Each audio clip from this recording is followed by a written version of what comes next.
My name is Hazel, and at 32 years old, cancel your wedding, my mom demanded. The money should go to your sister. I said nothing, just sent them this one message. The next morning, my sister showed up crying and told me something that changed everything. If you have ever felt betrayed by the people who should have been your biggest supporters, let me know where you are watching from. 3 weeks ago, I really thought I was finally going to get a little piece, a wing, a celebration that was mine without strings attached. I'd spent years watching other people take center stage. Baby announcements, retirement parties for careers that lasted 6 months, dramatic relationship collapses that required a full family tribunal. But this was supposed to be different. I got engaged to Derek on a freezing but perfect Sunday. We were hiking in the Lake District, just the two of us, and he proposed at the summit with wind in his hair and that quiet, nervous look he gets when something really matters. I cried, he cried. We took terrible selfies with our red noses and wind-burnt cheeks. It was wonderful. When we got home, I spent an hour picking out the one photo where I didn't look like a wind-swept raccoon and made the big announcement in the family group chat. No pressure, just joy. I expected emojis at the very least, maybe even one of those heartfelt, "you deserve this," replies people post under influencer proposals, Hazel. Instead, I got one wow from my dad, a thumbs up from my cousin Amy, and silence from my mom. That silence lasted about 20 hours. Then she called. For context, my mom doesn't call me. She sends voicemails with EastEnders playing in the background and answers texts with the speed and energy of a Victorian ghost. So when her name lit up on my screen, I genuinely thought she might cry happy tears or offer to help me pick a dress. I answered with "Hi, Mum," all hopeful and glowing and stupid. She didn't even say hello. She went straight in with Hazel, "I think you should cancel the wedding." At first I thought I'd misheard, or maybe she meant cancel the venue, like she'd seen one of those wedding scam exposés on YouTube and was saving me from floral fraud. So I said, "Sorry?" "The wedding," she repeated. "You should cancel it, or at least push it back. With everything going on with your sister, it just feels wrong." There was the sacred name, Raina. My younger sister, 27, pregnant, unemployed, currently living at home, and letting mom and dad foot the grocery bill while she decides whether to become a birth coach or a YouTube vlogger. The father of the baby, a mystery. We've been told we'll find out when the time is right. In the meantime, mom has been treating the baby like it's the second coming, and Raina like she's some kind of radiant fertility goddess who should not be disturbed. "You want me to cancel my wedding because Raina is pregnant?" I asked as neutrally as possible. "She's overwhelmed, Hazel. She's carrying the first grandchild, and you're throwing this big party while she's trying to figure out her future. Honestly, it seems a bit inconsiderate." I sat there, stunned, not angry yet, just blinking at my wall, like it might open up and reveal hidden cameras. Then she kept going. Of course she did. "And think about the money, the catering, the dress, the flowers. Do you really need all that? Wouldn't it make more sense to put some of that toward the baby? Raina could use a proper crib. She's still sleeping on the sofa. I was paying for the wedding myself. Derek and I had been saving for nearly 4 years. We hadn't asked them for a penny, not for the deposit, not for the rings, not even for the rehearsal dinner. But here she was asking me to cancel because my adult sister was sleeping on a sofa she refused to replace. I could have screamed, or reminded her that Raina once borrowed my car and left it stranded on the motorway with no petrol, or that she once called me emotionally dead because I couldn't make it to her birthday weekend in Ibiza 2 weeks after my gallbladder surgery. Instead, I just said, "Thanks for letting me know how you feel," and hung up. That night I sat at the kitchen table with Derek and told him everything. He didn't even flinch. He just took a sip of tea and said, "Uninvite them." I laughed. "You can't uninvite your own family." He shrugged. "Sure you can. You just type the email and press send." So I did. It was clean. No emotion, no drama, no explaining myself to people who hadn't earned the right to hear it. Hi all. Given the tension and ongoing stress surrounding our wedding plans, Derek and I have decided to celebrate our day with only those who support us fully. We wish you the best, Hazel. I hit send. I expected silence, or at worst, a string of angry texts and a cryptic Facebook post about when people show their true colors. What I didn't expect was Raina showing up at my door the next morning. She was in joggers and yesterday's eyeliner, holding her bump like it was a prop in a courtroom drama. Her face was puffy. Her voice trembled as she said, "Can we talk? Just you and me?" I let her in. She sat at my kitchen table, wiping her nose on a hoodie sleeve and looking around like she expected an audience to emerge from behind the fridge. Then she said it. "I didn't want to tell you like this, but I think you should know, the baby, it's Derek's." I couldn't breathe for a second. The room went silent. The radiator hissed. I just stared at her. She looked back at me, wide-eyed and trembling. "We had a thing," she said. "A few months ago, Mingo. You told me you were on a break. I never would have otherwise." I didn't move. I didn't shout. I didn't cry. I just sat there, watching her face, waiting for the twitch, the grin, the wink, anything to indicate this was a twisted joke. It wasn't. Let me rewind. Before Raina sat in my kitchen and told me, with trembling lips and theatrical sincerity, that her baby might be my fiancé's. Before I hit send on that email, uninviting half my bloodline from my wedding. I need you to understand where I come from, because if you don't, you'll think I overreacted, or worse, you'll think I made it all up. But the truth is, I come from a family where love was measured by how well you could absorb damage without bleeding on the carpet. Growing up, I was the fixer, the buffer, the one who knew better. Raina, she was the storm. My mom called her spirited, my dad called her a handful, I just called her inevitable. From the moment she could speak, Raina knew she was the main character. When she screamed in public, Mom scooped her up and whispered, "She's just passionate." When I got straight A's, Mom said, "Let's not make your sister feel bad." By the time Raina hit 13, I was 17 and already plotting my escape. She started dressing like every outfit was a dare and flirting with anything that moved. Teachers, my friends, strangers on the train. It wasn't just teenage insecurity, it was power, and she knew it. She also knew exactly how to aim it at me. Once I brought a guy named Adam home from uni for a long weekend. He wasn't serious, just someone I was seeing. I caught her sitting on his lap in the garden, giggling. When I asked what the hell she was doing, she said, "Relax, he's not that into you anyway." Adam left the next morning. That wasn't an isolated incident. Over the years, there were whispers, text I wasn't supposed to see. One guy I'd been seeing casually told me months later that Raina had messaged him at 1:00 a.m. saying, "If you're tired of babysitting, let me know." And my mother, she always found a way to blame me. "If you don't want competition, maybe be more feminine," she once said, after I confronted her about Raina's behavior. "You're too stiff. Boys like softness." Every relationship I tried to build came with commentary. I dressed too severe, my laugh was too loud, my ambitions were intimidating. "You'll scare them off," my mom warned. "Men want to feel needed." So I chipped away at myself, sanded down every sharp edge until I was palatable, dateable, appropriately small. And when things didn't work out, she never asked if I was okay. She just shrugged and said, "Well, that's what happens when you act like you don't need anyone." I don't know exactly when I started believing I was unlovable. It wasn't a switch, it was erosion. A slow, steady process of being overlooked, dismissed, and dressed down by the people who were supposed to lift me up. Which is why, when I met Derek, I genuinely thought he was a prank. We met at a university alumni mixer, of all places. He was standing alone at the drinks table, debating whether to go with red or white. I told him the red was safer. He laughed and said, "I trust you. I should have known I was doomed." He was kind, not in a performative way. He listened, asked questions. When I spoke, he made eye contact and didn't interrupt, not once. The first time he complimented my dress, I said, "Really? I thought it made my shoulders look aggressive." He frowned and said, "Aggressive shoulders. Is that a thing?" It threw me off more than it should have. I was used to compliments with qualifiers. Pretty, but try smiling more. Smart, but don't be too much. But Derek just liked me as I was. I waited for the catch. Was he broke? Secretly married? Into conspiracy theories? Nope. He had a steady job, a sweet dog, and parents who still held hands in public. The first time I met his family, I nearly short-circuited. His mom hugged me at the door and called me love before I'd even said hello. His dad asked about my job and actually remembered the answer when I mentioned it later. They laughed, not at anyone's expense, just because they were happy.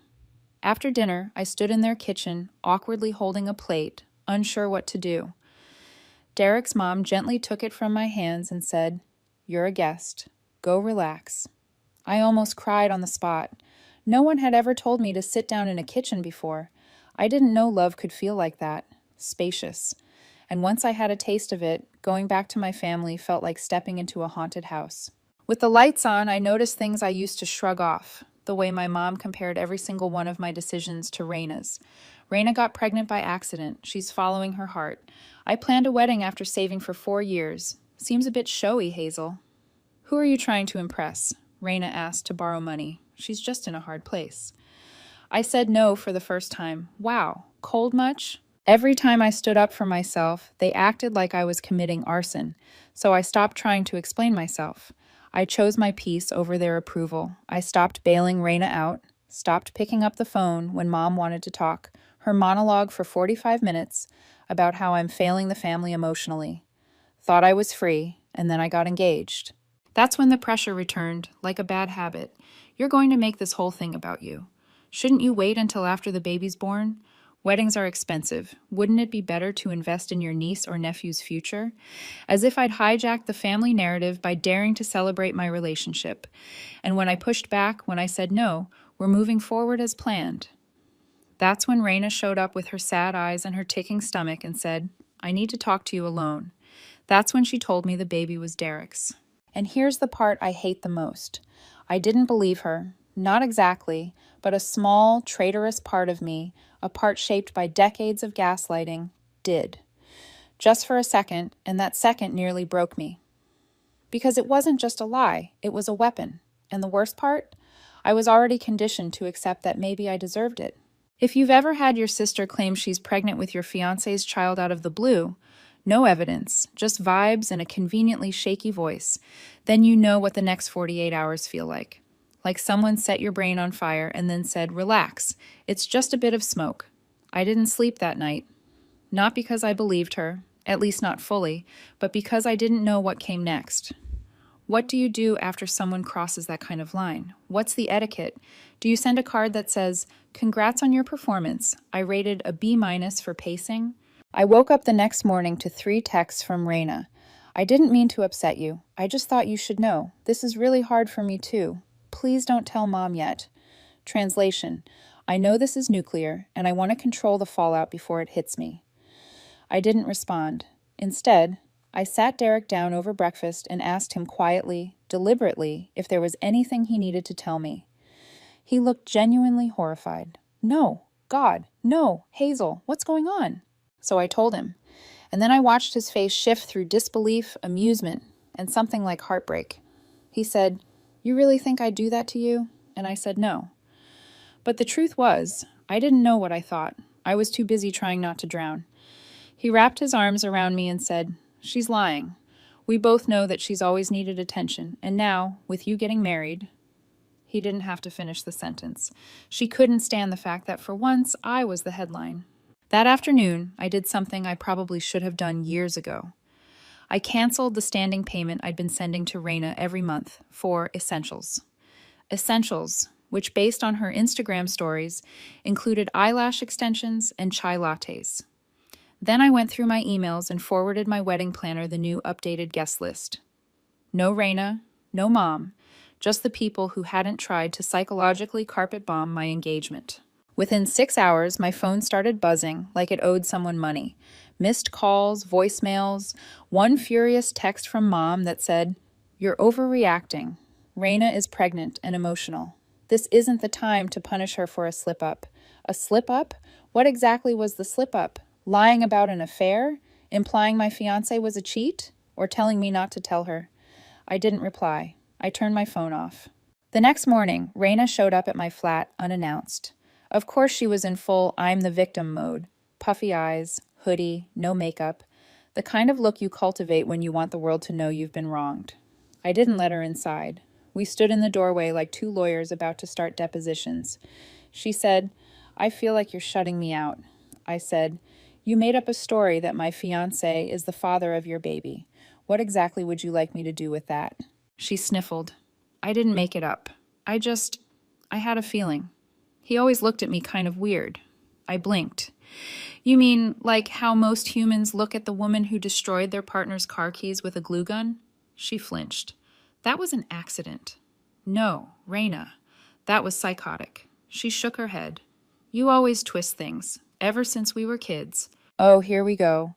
The great retelling of Hazel as the harsh one, the joy killer, the unfun sister who never let Raina just be herself. I said, Raina, I'm not interested in your version of history. You lied, and now you're facing the consequences. Then I closed the door, not loudly, not dramatically, just firmly. Because if there's one thing that drives people like Raina crazy, it's not getting a reaction.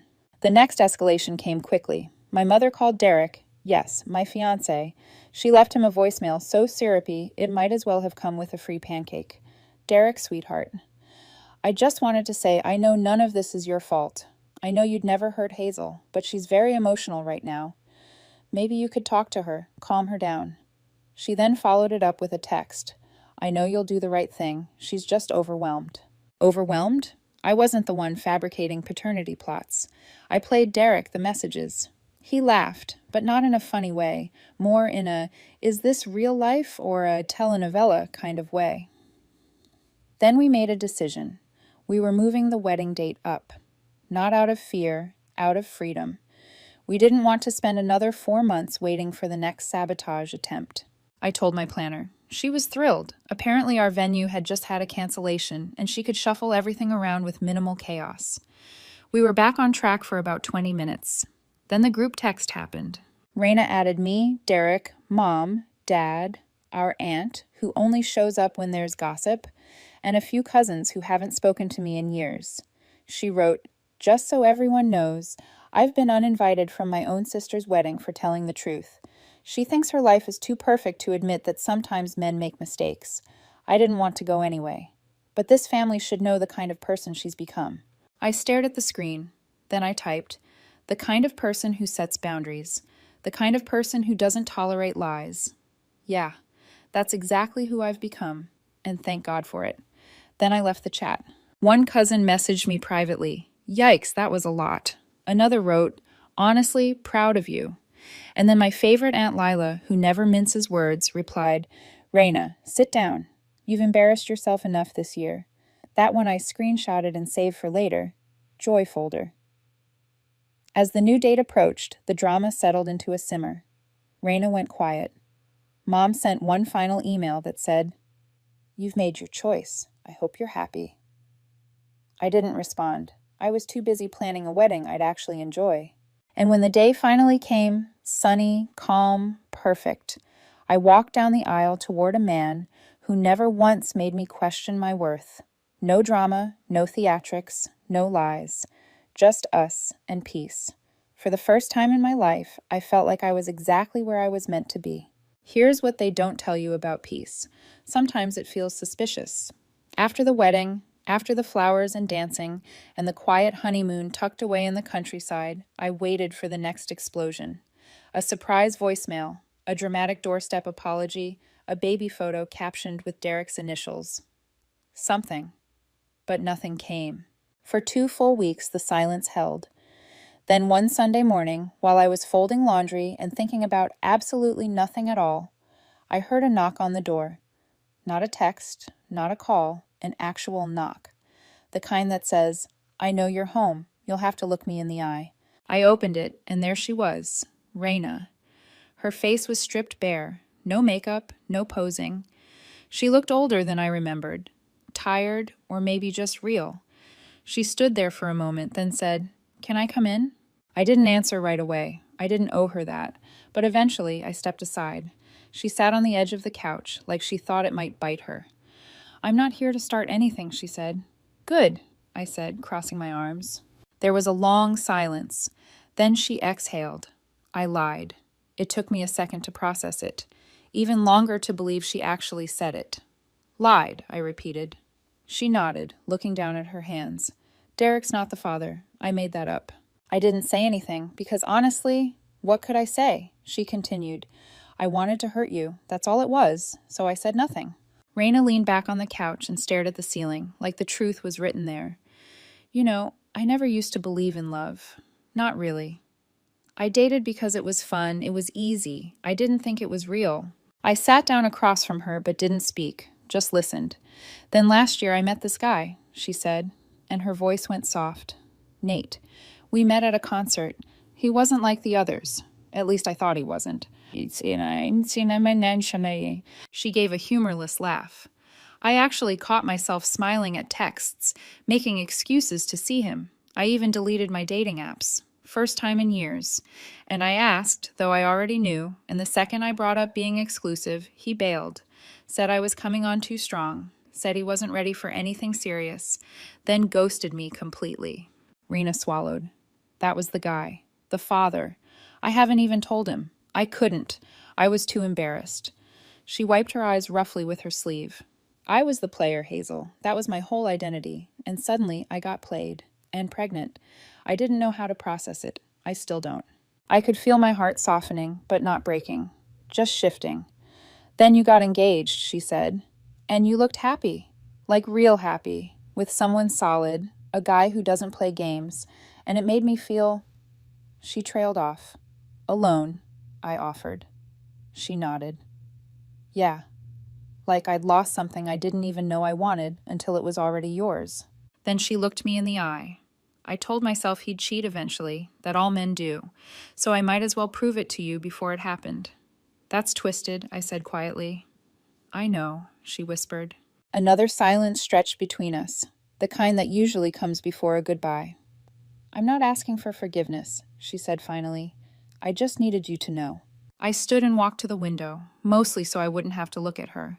My reflection in the glass looked unfamiliar, stronger, maybe. A woman who didn't flinch anymore. You hurt me, I said. More than anyone ever has. I can't just forget that. I don't expect you to. But I also think I understand you more now. She looked startled, like that was the last thing she expected. You're not evil, Raina, I added. You're just used to operating like love is a game, and you finally lost. She nodded slowly. Yeah, I did. We didn't hug. No dramatic reconciliation. No slow music or swelling violins.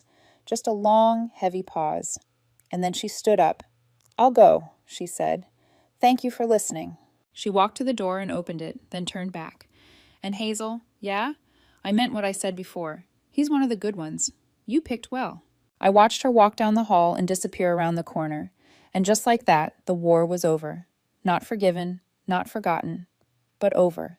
Later that night, I told Derek what happened. He listened without judgment. That's something he's annoyingly good at. He said, Do you feel better? I thought about it, then said, I feel like I finally understand the fight I've been in my whole life. And what's that? The one where I keep thinking I have to prove I deserve love. Derek didn't argue. He just pulled me closer and said, You don't have to prove anything. And I believed him. It's been 12 months. 12 months since I married Derek. 12 months since I stood in front of people who genuinely cared about me and said yes without flinching. 12 months since I uninvited most of my immediate family from the biggest day of my life. I've thought about that day more than I'd like to admit. Not the ceremony, that was perfect. I mean the decision. Hitting send on that message, drawing a line in the sand. Still feels like the right thing to have done. We didn't go no contact, not officially, but we didn't exactly rebuild anything either. If this were a weather forecast, I'd call it partly frosty with a chance of tension. My mom hasn't spoken to me since the wedding. She never said it, but I know she took it personally, being uninvited. She sees it as a betrayal. Not the months of guilt-tripping, not the emotional blackmail, not my sister's lie about Derek. No. The betrayal was me saying enough. My dad didn't go either, even though I never uninvited him. He said he couldn't come without her. I told him I understood. I lied. But I still send him a card on his birthday. He sends one back. We don't say much, just polite, distant things. And that's our rhythm now. As for Raina, she had her baby in the spring. A girl, cute as hell. I found out through my cousin's Instagram. No direct messages, no announcements. Just a casual photo with a pink onesie and a caption that said, Meet the sassiest addition to the family. We haven't spoken since that day. She knocked on my door and told the truth. We see each other sometimes. Weddings, funerals, a baby shower once, for someone else. We make eye contact, we nod. Once she said hi, and I said it back. That was it. She never asked for forgiveness. I never offered it, but she also never lied again. So maybe that's something. We're not enemies anymore, just people with history, the complicated kind. And that's what family is sometimes. Not love or loyalty, just a shared map of damage. Derek's family is different. They call me just to check in. They include me in game nights and text me random memes. His mom gave me a recipe book last week and said, just in case you want to make something other than frozen pizza, which, to be clear, I don't. But still, progress. I never thought I'd say this, but I like having in-laws. Life now feels smaller, but also safer. The wedding was intimate, only about 30 people, but it felt full in a way my old family gatherings never did. Not crowded, not performative, just real. We're looking at buying a house this fall, something with a little yard and too many windows. Derek wants to build a deck. I want a library wall.